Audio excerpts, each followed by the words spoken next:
Good afternoon, everyone. It's Wednesday, April 2nd, and this is our fifth Epip webinar of 2014, Social Impact Bonds 102. We partnered with Public Allies to produce this event. We're welcoming back our favorite NYU fellows, Robert Esposito and Shawn Pelsinger. They were here for Social Impact Bonds 101.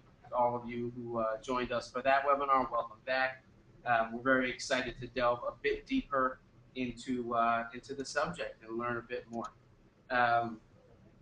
So before we begin, for those of you unfamiliar with Epip, we are a national network of foundation professionals and social entrepreneurs who strive for excellence in the practice of philanthropy. Our mission is to develop emerging leaders committed to building a just, equitable, and sustainable society. For those of you unfamiliar with Public Allies, their mission is to advance new leadership to strengthen communities, nonprofits, and civic participation. It's a great organization as well. And special thanks to MacArthur Antigua for helping us bring this webinar to all of you. A couple of upcoming Epip announcements. Many of you, I hope, have heard of our Unity Summit. It is still on tap for June 5th through 8th in Washington, D.C. It's going to be a fabulous event.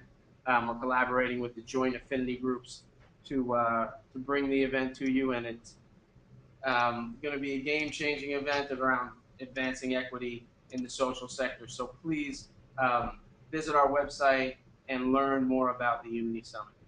We also have a webinar coming up next week, Philanthropy with a Small P, Race, Crowdfunding, and Community. It's going to be a very interesting discussion with some very valuable leaders in the field. So folks of color who have been around and are very well established and are going to be spending some time with us next week. It's at a special time, 4 p.m.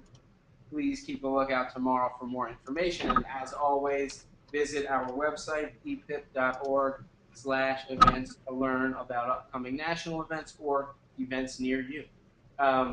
Also, those of you who are not an Epip member, it's a great time to consider joining. We have a lot on our schedule upcoming, webinars, obviously our conference, and some great learning opportunities. Please contact me via email, michael@epip.org, for more information. Okay, we're close to getting started. A few items of housekeeping. You will all be kept on mute for the discussion. If you're calling in on the phone, please mute your computer. That can cause some audio difficulties for other attendees. You can use the question box if you're having any technical difficulties, or if you'd like to submit questions for Shawn and Robert to answer. We're going to try to field some questions throughout the broadcast, so if you have something that's especially pertinent, please submit that, and we'll also reserve some time for Q&A towards the end of the webinar. And last, certainly important, if you do need to hop off for any reason, we'll be recording this webinar. It'll be available on the Epip National YouTube page and on our website. So please be sure to look out for that.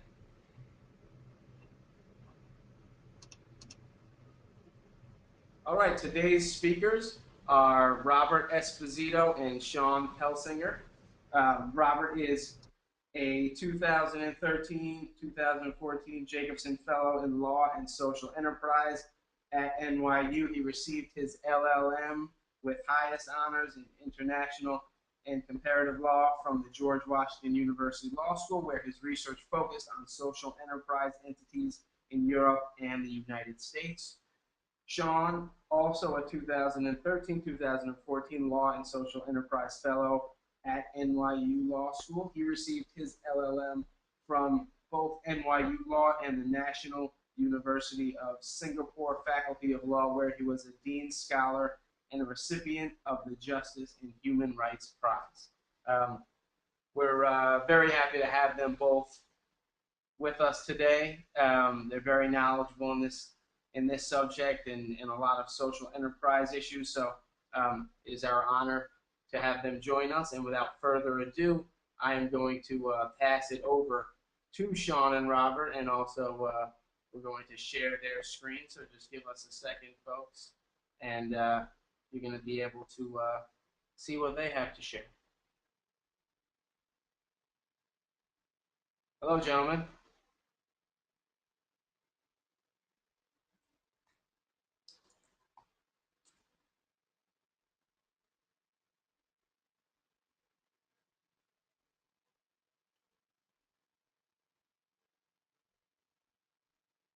Shawn and Robert, we're having some trouble hearing you.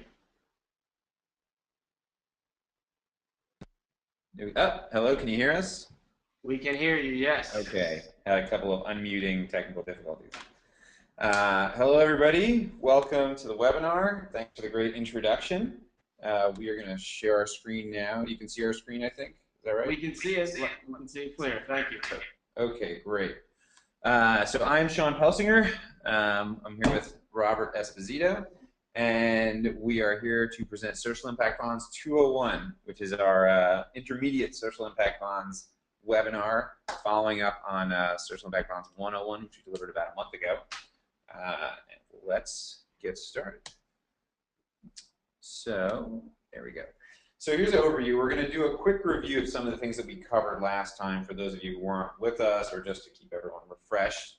And then we're going to dig into three main topics, which are the growing number and types of social impact bond investors, the types of government procurement procedures that we've been seeing in the U.S. lately, and social impact bonds that extend beyond the social sector. So those would include development impact bonds, environmental impact bonds, and health impact bonds, to name a few. So let's kick off with a little review. So for everyone who might need a little refresher, just a quick review of social impact bonds here. Essentially, we threw up two definitions. We've crafted our own, and we've quoted from a McKinsey study here. But essentially, the social impact bond is a new financing mechanism for pay-for-success contracts. And the main goal here is to shift the risk away from government entities who, due to financial constraints and political realities, are often not in a position to take on the risk of funding new and innovative social service programs, and instead shifts that risk away from the government and towards private sector capital, who then fund the programs. The government then will only pay out of the savings that it accrues to it if the predetermined goals of these programs are actually achieved. Put another way, as McKinsey says, an SIB is a multi-stakeholder partnership in which philanthropic funders and impact investors, not governments, take on the financial risk of expanding proven social programs. Nonprofits deliver the program to more people who need it, and the government pays only if the program succeeds. So that is the basic framework that we are working from today. So the features here that are key to social impact bonds are the limited role that the government plays in actually executing and carrying out the SIB and the treatment or the participation with the target population. And to this extent, it lets the government have almost a R&D, or even a step sort of more advanced than that, division that does a lot of the work that it itself would do, but that risk and that process is shifted to a number of private sector and charitable organizations. Government cooperation with external organizations is basically the hallmark here. And then the final two are what's sort of unique to I'd say the SIB financing structure. That is, the payments are contingent, they're pay for success, and they trigger in the event certain metrics are hit. So that is often over a number of years, certain metrics within the affected populations. We're going to go through a couple of examples of those. And one last thing that's not on this slide, but I think is important to note here, is, as Shawn was saying, the terms for these financial structures, these pay-for-success contracts, are over a number of years. In some cases 3 or 4, in some cases 8 or even 10 years. And so I think it's important to note that this also represents the emergence of social impact bonds. Really represents a very stark contrast to what a lot of people in the private sector see as an unnecessary focus on short-term revenues and short-term returns for shareholders. And these are more akin to bonds in the sense that these investments mature over a long period of time. And to the extent the private sector is moving away from focus on short-term returns and taking more of a patient capital approach to impact investing, I think Shawn and I both agree that that's a move in the right direction. So let's take a look at the traditional SIB structure. This is a very common kind of basic overview, and it involves what looks like 7 key parties. So let's start with the intermediary. So the intermediary is the entity that basically quarterbacks the SIB process, that in most cases organizes a number of the other parties and is usually the first entity to put forward an application to participate with the government in the SIB, in the specific SIB. The intermediary will often choose or work with the investors and the social service providers. The social service providers are the folks that are actually implementing the program. They're working with the population in need to deliver whatever it is that the intermediary, the social service provider, and the government have worked out as the method for treatment or the method for social service provision. The population in need, those can vary. This is the entity that the state has determined should be targeted by the SIB, and the results of which would result in some sort of savings for the state or local government. Often it's recent folks who've been recently released from prison or early childhood students, but we've been seeing SIBs that branch out beyond those two. The most notable, and so the first SIB were related to recidivism. Then comes the independent validators, who basically oversee the success of the social service providers and determine whether or not the metrics required for funding have been met. And lastly, maybe even placed strangely in this chart, are the outcome payers, and those are the folks that you might think of as the investors. As the governments. So the governments, these are the folks who will, if the SIB is successful, distribute the proceeds up to the intermediary, and the intermediary will pay out the investors, who are up at the very top. The investors run the gamut between groups of private individuals, retail investors, investment banks, foundations, and that's actually going to be what we move on to in our next few slides. Rob, you want to turn it? Yeah, and another thing I think it's important to note about this slide is it really demonstrates the involvement of all 3 sectors, private, public, and government sectors. With the investors, they're really, it can be a combination of all 3, but we have seen quite a number of private foundations and for-profit investment groups and investment banks represent the investors category. The intermediary is almost always a nonprofit organization, as is the social service provider. The outcome payers, as Shawn was saying, are the governments, and in the case of development impact bonds, which we will get to later on in today's webinar, the outcome payers may also be international development banks or other NGOs that are assisting a developing country with the implementation of a social impact bond.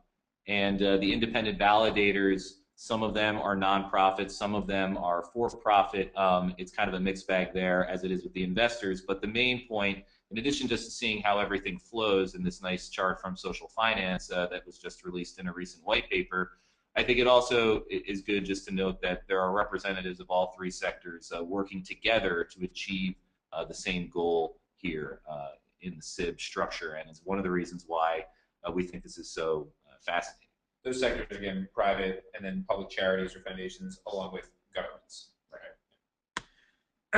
So SIB investors, or the folks that are the initial financial backers, who are really enabling these programs to be carried out come in a number of forms and have varied dramatically across the cases that we've seen. Even in the United States, there have been a number of different forms of SIB investors, and they range from the single investor to and the single investor is usually large institutional investors, foundations, to the group or collection of private investors, folks who are brought in by the intermediary, private placements, usually how it works out, government investors, service provider investors, which is one of the more interesting iterations here, where folks that are going to be, or organizations that are going to be overseeing the process and coordinating the parties have actually decided to take an active role in the investment, along with retail investors, which is what we think might be a growing space.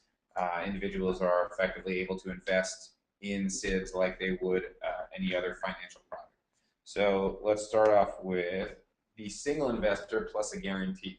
So one of the most well-known SIBs out there is the Rikers Island SIB that is targeting young male Rikers Island inmates.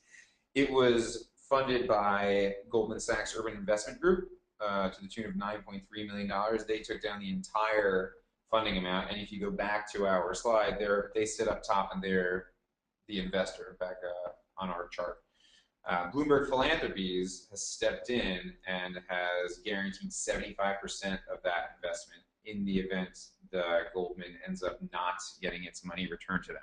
So this entity, the guarantor entity, is there to ease the pain if the SIB doesn't work out. They weren't reflected on our 7-item chart, but they would probably stand next to the investor, or they'd be included in the investor area. And this was largely because this SIB model was championed by Mayor Bloomberg while in office, and Bloomberg Philanthropies was trying to encourage involvement by Goldman Sachs. And so this is just one of many ways that we see large institutional investors finding some comfort from the private foundation or charitable world to induce their participation in a SIB.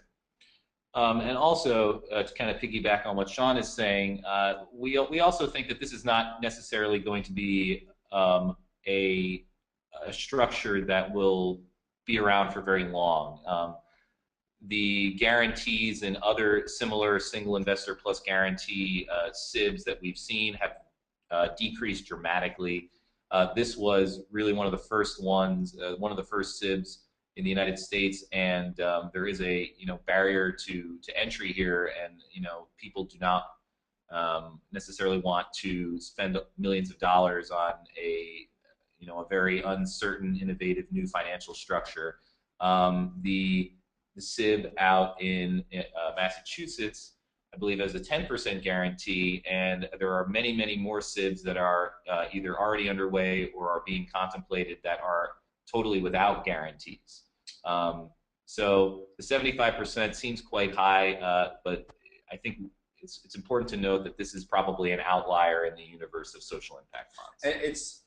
I'd also say that this makes sense because if you think about when Bloomberg Philanthropies would step in here, it would really be that they're uninvolved unless the project fails. And if it fails, or if it doesn't hit its metrics, then they'd be asked to contribute some money. So I think it's not really an enticing role for a private foundation to only be providing resources in the event that the project has not hit its marks. Again, yeah, I think really just to test out the space and get one of the first SIBs, on the continent off the ground. So a similar model, again, Goldman Sachs, the same group at Goldman Sachs provided an initial investment of $4.6 million. I believe this is the Utah bond. And this was an early childhood focused bond. And here, instead of seeing a guarantee, we found that there is effectively a subordinated loan by philanthropist J.D. Pritzker. And this operates in a similar way to the to Bloomberg Philanthropies guarantee. It's effectively there to reduce risk, to entice participation, and to get these off the ground and to grow the popularity. So I'd say this also, this is certainly, it's not a 75% guarantee, and it's structured slightly differently, but it is also probably less common. It's going to be less common that the SIBs are taken down, I believe, by one investor, and also that there needs to be some sort of safety net in place.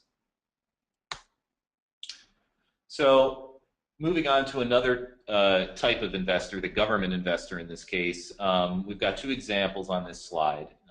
The first is from the Massachusetts Social Impact Bond, which was, I believe, just a few months ago launched. And this is operating under the Massachusetts Social Innovation Finance Program. The Massachusetts legislature has allocated a certain amount of funds to be used for these pay-for-success contracts in Massachusetts.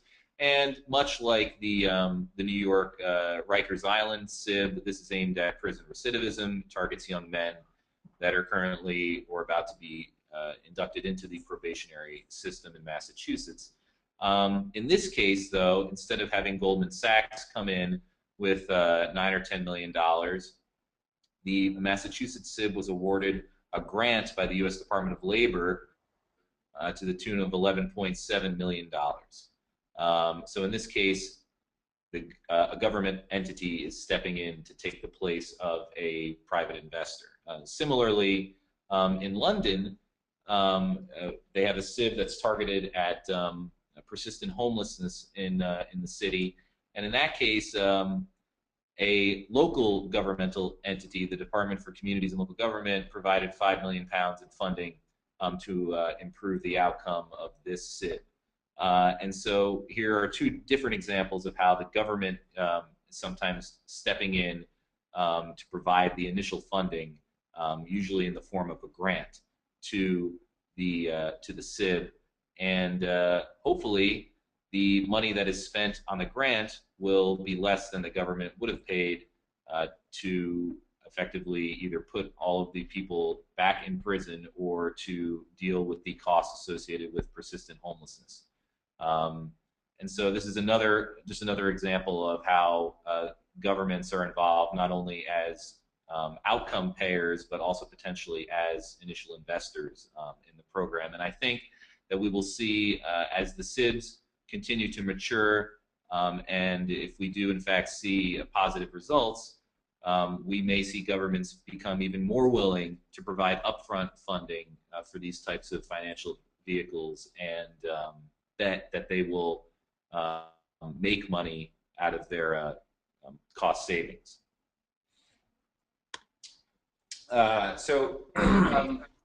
Guys, I'm sorry to interrupt. Sure. We had a question. If you can elaborate briefly on a subordinated loan. So, subordinated loan, I want to say it is, I believe they draw on that. They draw on that prior to the funding. Prior to the Goldman funding. That's how it works. Is that not right? So we actually haven't dug into the mechanics of the distribution. We can absolutely do a little digging and get back to you. But the way that it's been publicly branded, and it's also worth noting that I believe the Utah docs haven't been made public in the way the Massachusetts and New York documents have. But it is, Rob, do you want to chime in? Yeah, I guess the main point that we're trying to get across is that the subordinated loan is essentially J.B. Pritzker giving a couple $1 million, but saying that he gets paid back last. In other words, all of the other investors who are putting money into the investment get paid before Pritzker would get paid, if he gets paid. And so in that sense, he is elected to subordinate himself, so he's the lowest rung on the totem pole of investors to be paid if and when the social impact bond meets its metrics, and the service providers are able to show that they've met those metrics. So it is a loan, but because it's subordinated, it acts almost like a guarantee and a backstop, as opposed to just guaranteeing a certain percentage of the investment, as was the case in New York. Okay, that makes sense. And so both the Goldman investment and the Pritzker investment come in the form of a loan. And so the Pritzker investment is subordinated to the Goldman Sachs investment. So they're both, they're similar documents, except the Goldman loan is senior. They're both loans made to United Way of Salt Lake, I believe. Right. Great. Thanks, guys. And just to chime in, the United Way of Salt Lake is the intermediary that oversees everybody in the process. Okay, so next up we have instances where there have been many more investors.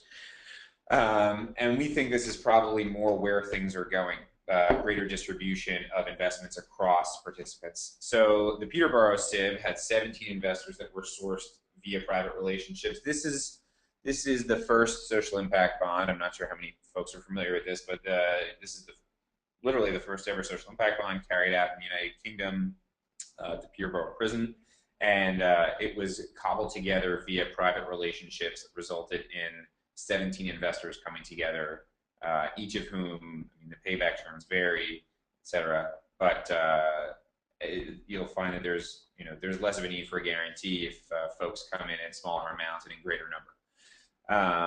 In New York, the New York State SIB was actually similar, but the distribution was made via Bank of America Merrill Lynch's private wealth arm. And so institutional investors, private investors, folks with whom Bank of America had an existing relationship were able to come in just as they would any other investment recommended by the Bank of America platform.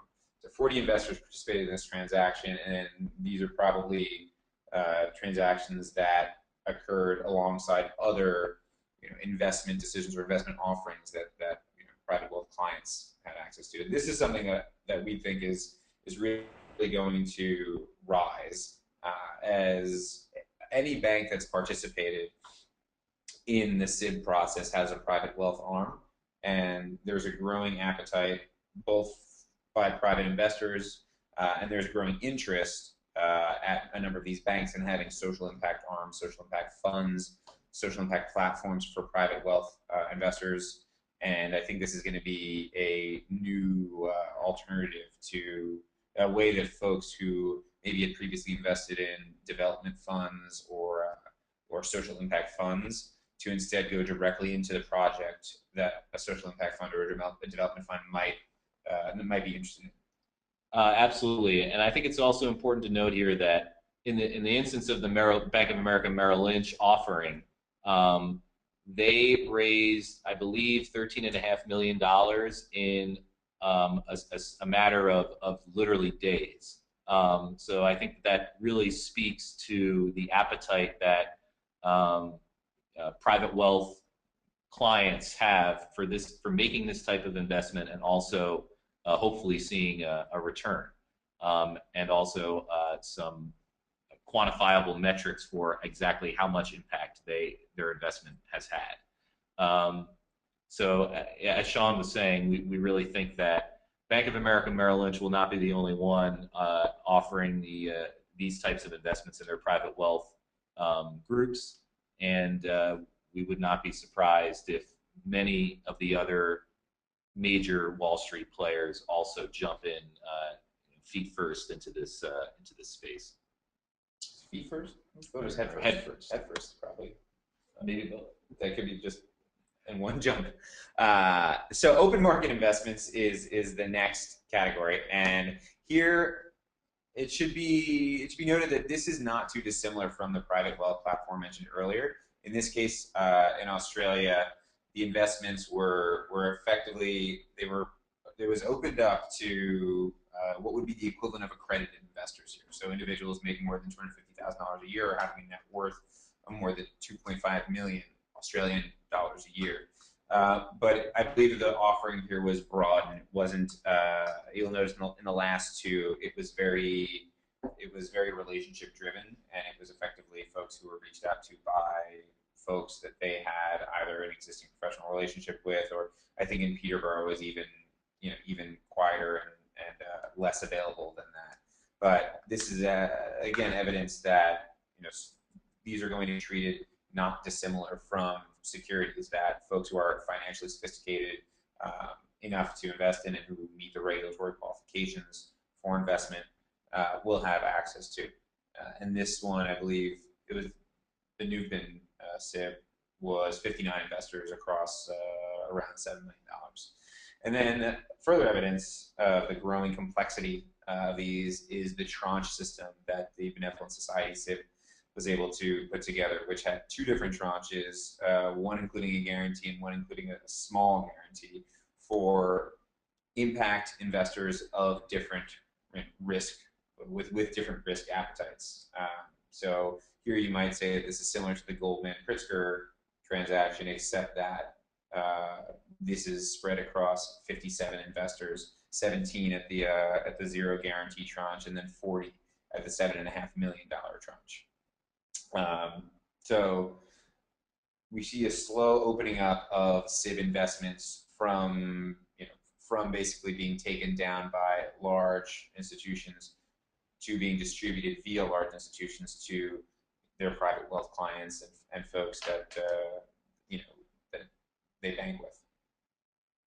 Let's move on.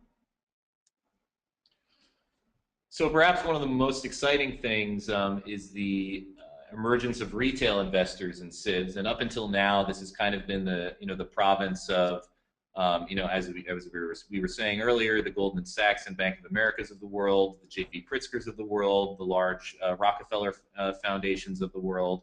But I think that the entry of retail investors into this space really signals a democratization of SIBs, and lets the general public know that this could be a great way to invest your money instead of trusting it to a Wall Street trader who is getting, as was recently revealed, probably not going to be able to make all the trades he wants due to high-frequency traders. But the great example of retail investors is the Essex Social Impact Bond in the UK, which was called the Future for Children Bond. This is interesting for several reasons. First, that it's not a recidivism SIB. This is actually a foster care SIB.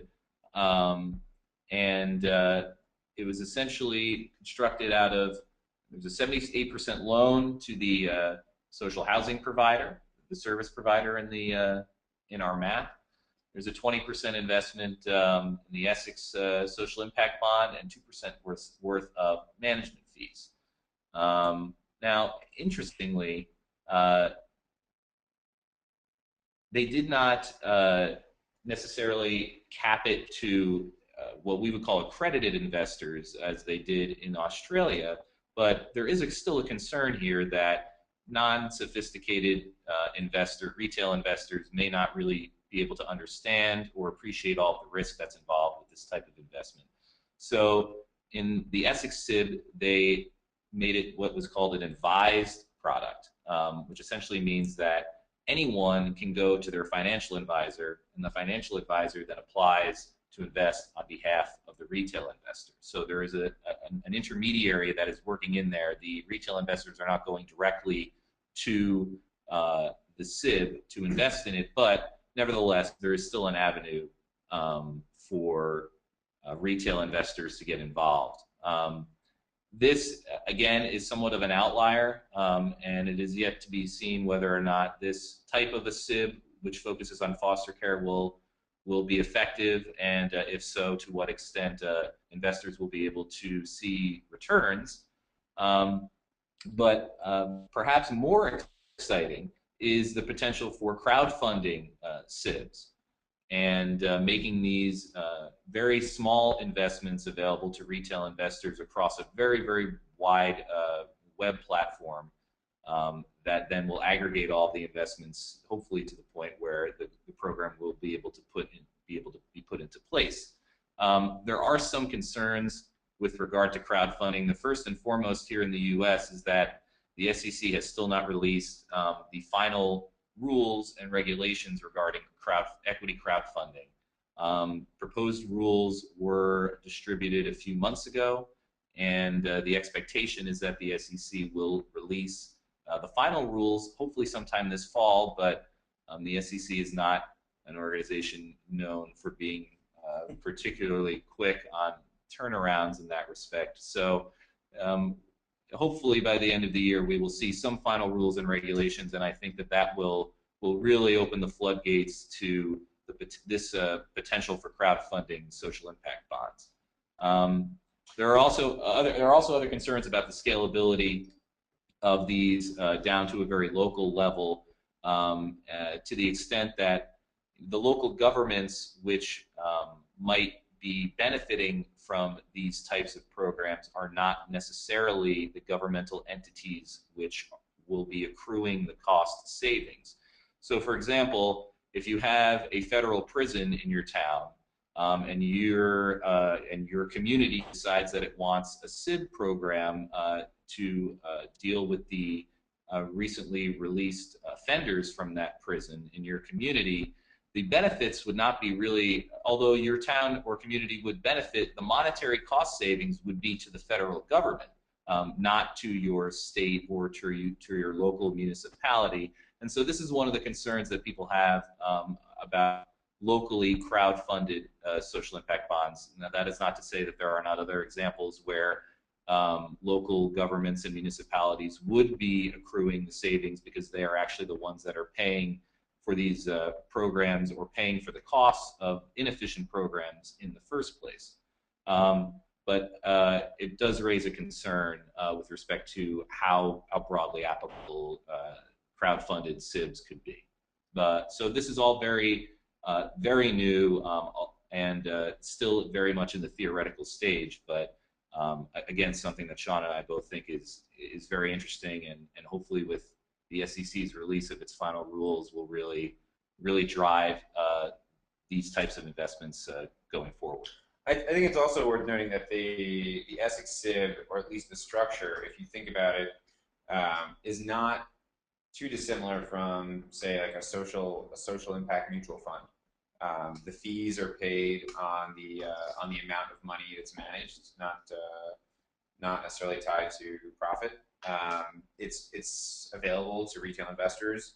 For that reason, you might even be able to argue that it should be permitted now, prior to the release of the equity crowdfunding guidelines, if it were to be instead offered to retail investors in the form of a registered mutual fund that simply got involved in individual products or projects here. So if it backed 5 or 10 SIBs, and together, investors came in and invested across those SIBs, that's probably something that could happen right now prior to the equity crowdfunding guidelines, and it would be really interesting. We haven't seen anything like that, or we don't know of anything like that exists right now.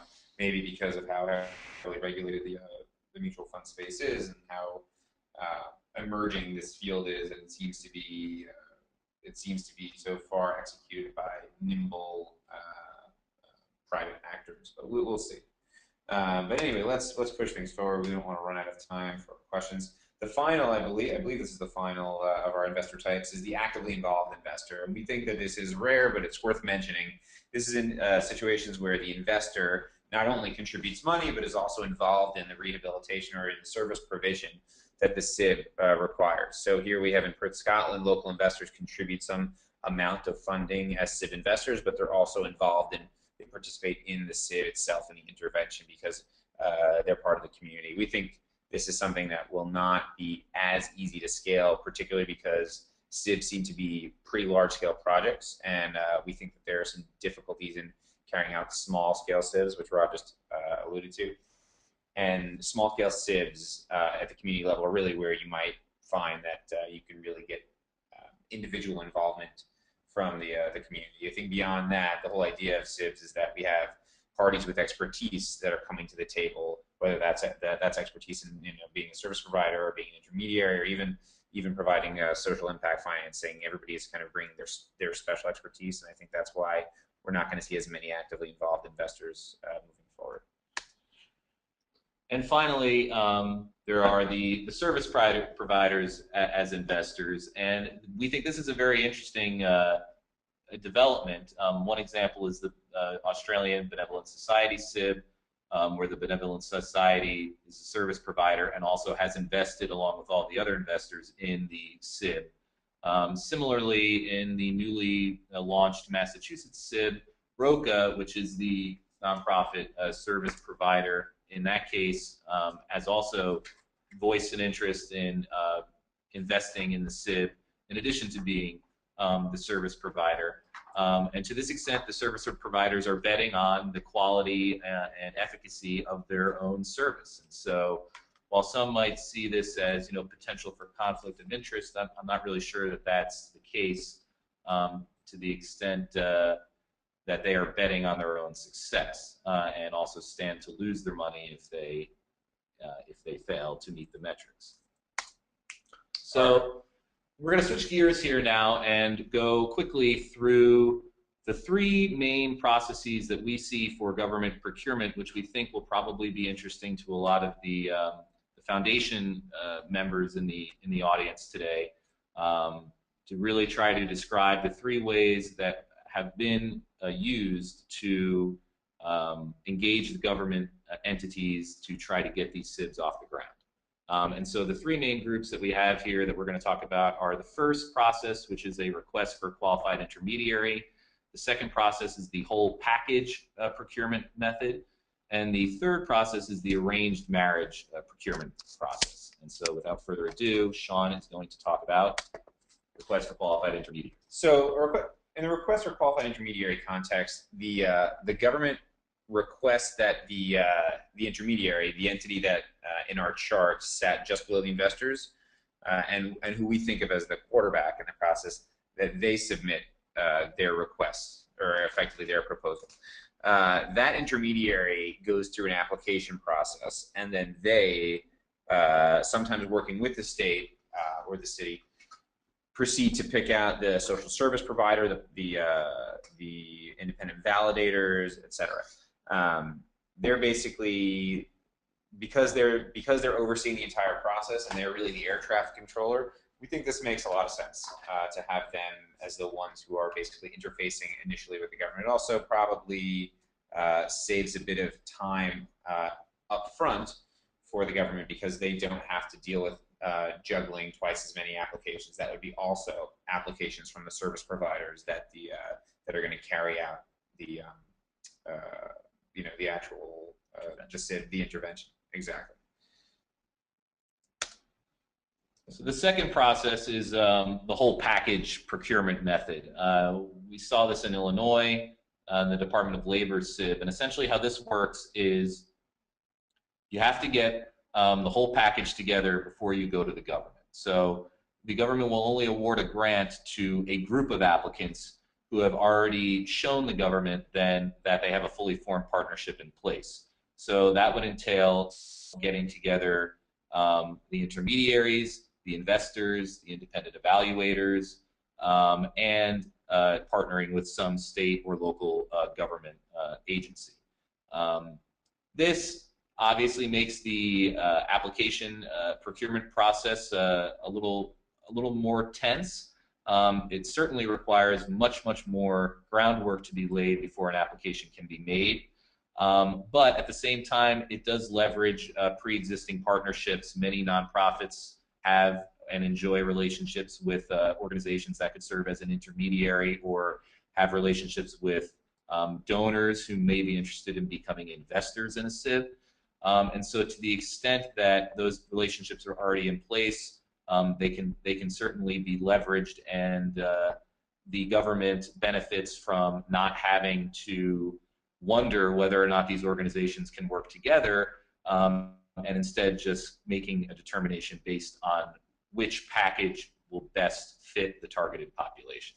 This one thing that's interesting here is literally that list there, the state, local, or tribal government agency, intermediary, investor, and validator. That is the list that the Department of Labor puts out. And the reason that they're able to list state or government or state or local agency is because although the Department of Labor is funding this, and we think of most SIBs as originating with a request that the government entity issues, in this case, what the Department of Labor says is go find the state or go find the agency where you'd like to do this, and bring together the intermediary, the investor, et cetera. In all the other examples, the other two examples, the request begins with the state that is the government arm or branch that's going to be overseeing the whole process. So you might see this this is the sort of thing that you might see coming out of, say, Goldman Sachs or another investment bank, where they'll say, "Here's the money," or "Here's here's grant money that we might have lined up," or some sort of approval process, and go ahead and pick the state, pick the intermediary, see if other investors are necessary, and pick the validator. In this case, the Department of Labor ends up being the investor that provides the money. They're not the state or local government agency in this process. So that's, I think, a bit interesting. Lastly is the arranged marriage. Yep. Sorry to interrupt. We had a question. How are the intermediaries chosen? Is there any standard process for that? So the intermediaries are chosen in sort of behind closed doors, but by the city. So there are very specific instructions, and for every SIB that we've mentioned so far, you can basically Google, Connecticut SIB application or RFP, and you'll see like for Connecticut they have frequently asked questions. For a number of them, they have font size, double space, etc. There are instructions given. The applications are received by the city or the state or the agency, and then the internal deliberation is made. And so one of the big differentiators here is, I believe, the deliberation is done with the intermediary, between the intermediary and the government agency. In certain cases, like the what do we call the first one? The request for qualified intermediary process. Once they've chosen the intermediary, then that process will be done with the intermediary. But it's only carried out by the city or the state in the arranged marriage process. Basically, it's done by the team that has been charged with performing this, and I think it's often done with the advice or the consulting guidance of one of the players that operates in the field. So social finance probably often provides advice. The Harvard Social Impact Bond Technical Assistance Lab up at the Kennedy School often provides advice and has fellows who are dispersed or dispatched to local government to help them go through this process. But it's definitely a state by state or city by city or bond by bond process. So there's no uniform methodology. Great, thanks. Sure. So the Massachusetts SIB is an example of an arranged marriage procedure or a procurement procedure. Basically, the government says, intermediaries, if you'd like to participate, submit an application. Service providers, if you'd like to participate, submit an application. They take all of the applicants, and they don't guarantee that you will be matched with the applicant that you may have talked or worked with prior to your application, and they'll end up choosing who they believe are the strongest matches, fitting them together. So they retain maximum flexibility. Of course, it's got to be a bit more work reviewing these applications than trying to figure out who to pair with whom. And there's also the idea that maybe some parties have an existing relationship and are comfortable working together because they have in the past and aren't necessarily comfortable being an investor if they don't do it with the intermediary they prefer, or being a social service provider if they're not comfortable with certain intermediaries. So that's the risk there. The upside is it's maximum flexibility for the state or local entity overseeing the process. So this is something that we see in the Massachusetts SIB. I think you can check out their request for proposals, and it'll say something exactly to that effect, that basically we cannot guarantee that any particular social service provider or intermediary will be selected. So to finish out the webinar today, we're going to talk very briefly about social impact bonds beyond the social sector. And so there are three real main categories here that go beyond the provision of social services: environmental impact bonds, health impact bonds, and development impact bonds. So environmental impact bonds are what they sound like. They're a way to monetize future cost savings in environmental finance. So these same parties are involved here, with the exception that the service provider may not necessarily be a nonprofit organization. They may be a for-profit organization, they may be a social enterprise.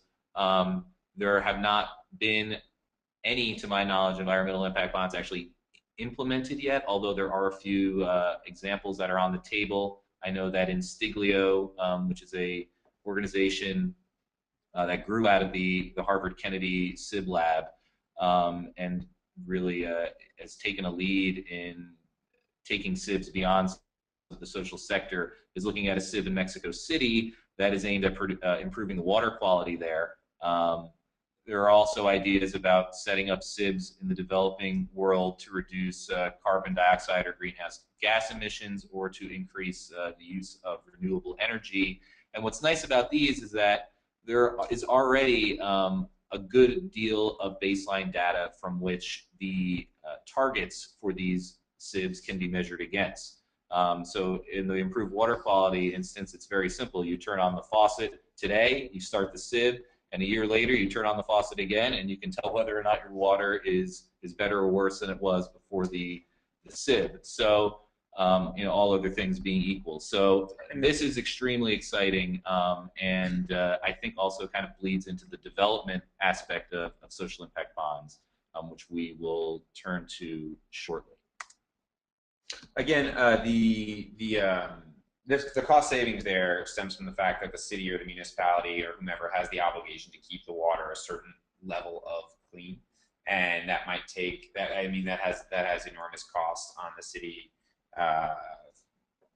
When they end up treating folks, or even end up pursuing investigations, et cetera. All right, I'm getting the 7-minute warning here, so I'll try and wrap it up. So beyond the social sector, we also have health impact bonds.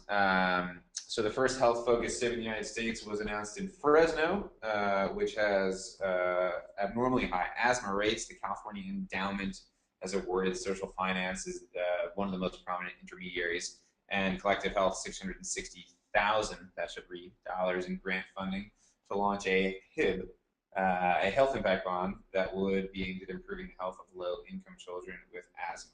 So this is very similar to the environmental impact bond, also very similar to the SIB. In fact, you might say that this is a SIB in itself, and that's probably what they'll end up being called. But the savings, same idea, savings accrue to the state, which benefits from reduced emergency treatment costs associated with childhood asthma. Go ahead. Finally, there's development impact bonds, and this is another thing, another area where Instiglio has been very involved. So again, DIBs, as we call them, are very similar to SIBs. You have the same groups of investors, service providers, and outcome funders. The big distinguishing feature here in development impact bonds is that they're often occurring in developing countries around the world.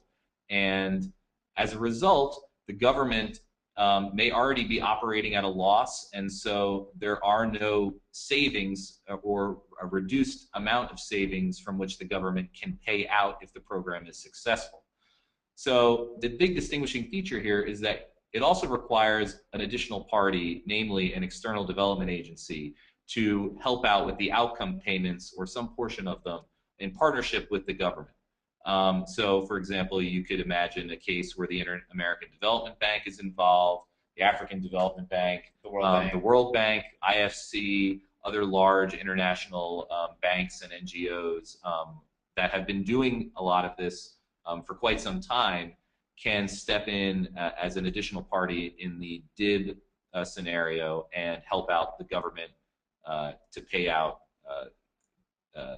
the outcome payments if in fact the bond is successful. This is just a quote about the development impact bond, which we'll distribute this PowerPoint presentation, but New York Times article covering them. And these are some development impact bond case studies. These haven't actually been implemented, but there's a hyperlink here, and these are just potential examples of how development impact bonds can be rolled out. And in fact, there are structure charts for all of these that indicate potential parties in each of the contexts. You can see who might be intermediary, who might be the service provider. But again, we'll wrap this up. So to conclude, there are more and more SIB investors, more types, different structures, and they're growing in complexity. Government procurement has taken a number of different shapes, and SIBs are being rolled out by governments a few different ways that offer differing levels of flexibility in the selection of intermediaries and service providers. And SIBs are expanding beyond early childhood health and recidivism, and are likely going to make their way into the environmental and health spheres in the coming years. And I think a lot of people here are with foundations, so we just wanted to chime in that I think across the SIB space, the foundation has a number of different roles it can play. Grant making is one, making the actual investments, participating as an investor, being a partner or playing a role in the as either a validator or an intermediary as a third, and then providing advocacy and awareness. And there are a number of white papers that we've linked to, and I think those really achieve that goal. Actually, the link on the prior page was, I believe, from Social Finance. That's a great example. At the Center for Global Development and Social Finance together, that's a great example of the way that private foundations can be involved in advocacy across the SIB space. So that leaves about 2 minutes left, but we'll stick around for a bit longer for questions if there are any. Thank you so much for attending, and that's about it. Thank you both. That was a great presentation. We had a couple of questions that came through that we didn't get the chance to get to. So I'll just throw a few your way, and folks will probably run a few minutes beyond 4. It sounds like Shawn and Robert are willing to stay on with us. So if you want to stay on beyond 4 for a couple of minutes, please feel free. We're trying to get to the questions that have been submitted. So one came from Christina, and this is an interesting question. So are most SIBs given based on procurement by a state or government entity, or do nonprofits approach government entities to propose SIB models also? So I think that most of them are, I think the trend is really catching among the states, though I think that if anyone has been involved in advancing SIBs or in sort of putting maybe in getting the idea in the head of a local or state government, it would have to be from either Social Finance or the Harvard Kennedy Technical Assistance Lab. I think those are the organizations. There are a number of others, Rockefeller Foundation, OMIDR, that have really been out there kind of drumming up awareness. But I really think that Social Finance and the Harvard Kennedy Lab have been the two that really, if it doesn't come from the states, I think they're really actively involved in that process. And so from the perspective of a non